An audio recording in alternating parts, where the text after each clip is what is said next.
સમાજ સર્વાંગીક વિકાસ. હા, હું એવી વાતો કરું છું કે અમુકને નહીં ગમે, ચોખ્ખે ચોખ્ખું કહું છું, નહીં ગમે અમુક, કારણ કે અમુકને અગવડતા થશે એનાથી. દીકરીઓને ખીલવા દો, દીકરીઓને ઉડવા દો, દીકરીઓને પંખો આપો. હા, એને એ સમજ સાથે એના સંસ્કારના પાયા મજબૂત કરીને. હું હંમેશા એક વાત કહેતી હોઉં, મને જેટલી મારા ઉંમરની જેટલી છોકરીઓ, મારાથી નાની ઉંમરની છોકરીઓ મળે ને, હું હંમેશા એક વાત કહેતી હોઉં, અને એ વાત મારે તમારી સામે પણ મૂકવી છે. હું મારી જાતને બંધ કમરામાં બાંધી દેવા નથી માંગતી કે ચારે બાજુથી ખિડકીઓ દરવાજા બધું બંધ કરી હજળબંબ. હું મારી જાતને એવા બંધ વાતાવરણમાં બંધિયાર કરી મૂકવા નથી માંગતી.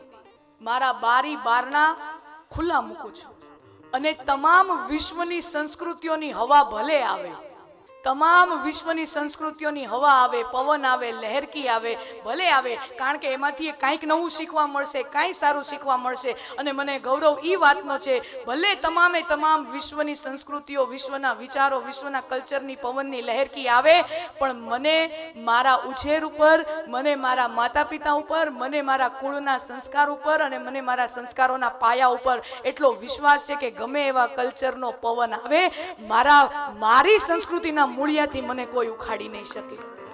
મને મારી સંસ્કૃતિના મૂળિયાથી કોઈ ઉખાડી નહીં શકે. આવવા દો જે હવાને આવવી હોય.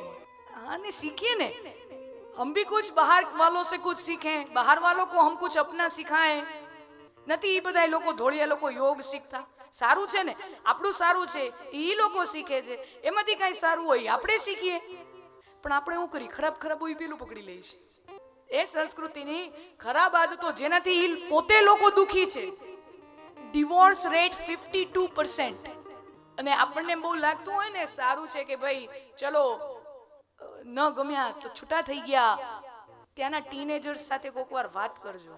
કોઈ એનઆરઆઈ મિત્રો તમારા હોય ને તો એને પૂછજો કે ત્યાંના જે લોકલ લોકો હોય છે, આપણા એનઆરઆઈઝ નહીં, ત્યાંના જે લોકો, એના જે મિત્રો ધોળિયાઓ ભૂરિયાઓ, કોઈ ટીનેજરને પૂછજો, 13-14 વર્ષના લોકો, મોટા ભાગના લોકો 70% R having issues with their mental disorders. Why?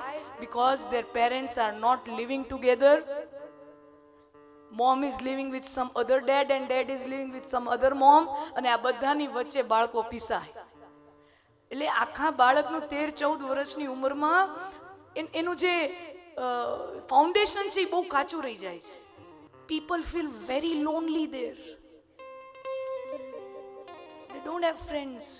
They don't have someone who we can confine into. આપણી પાસે આપણો 15, 20, 5, 10, 15, 20 જણાનો પરિવાર છે. આ કેટલી મોટી મિલકત મારી તમારી પાસે છે. આ બહુ મોટી મૂડી છે. ભલે 5 જણા રહેતા હો, 10 જણા રહેતા હો, 15 જણા, 20 જણા, જે પ્રકારની વ્યવસ્થા હોય, પણ આપણે આ 5, 10, 15, 20 જણા સાથે રહીએ છીએ. કેટલી મોટી મિલકત છે, એની કદર આપણને હજી નથી. ત્યાં જુઓ તો ત્યાં 12-13 વર્ષથી લઈને બાળકોની અંદર એટલી નિરાશા, ડિપ્રેશનનું પ્રમાણ છે. શું કામ? કારણ કે માતા અને પિતા બેયનો પ્રેમ એક સાથે પામતા નથી. અને સાચું કહું, કોઈ પણ બાળક માટે, કોઈ બાળક નાનું હોય ને, ટીનેજર હોય કે એનાથી પણ નાનું હોય, 10 વર્ષનું બાળક હોય, 8-10 વર્ષનું બાળક હોય, એના માટે સૌથી વધુ સિક્યોર, એના માટે સૌથી વધુ પોઝિટિવ ફિલિંગ આપતી વસ્તુ કઈ છે ખબર છે? એના બંને માતા પિતા હળી મળીને પ્રેમથી રહેતા હોય ને, એ દ્રશ્ય જોઈને બાળકને જે આનંદ આવે ને, એવો આનંદ એને બીજી કોઈ વસ્તુમાં ન આવે.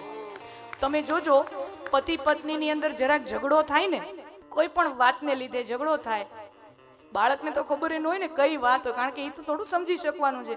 તમે જોજો, પતિ પત્ની વચ્ચે થોડીક ઉગ્ર બોલાચાલી થાય ને, બાળક સહેમી જાય.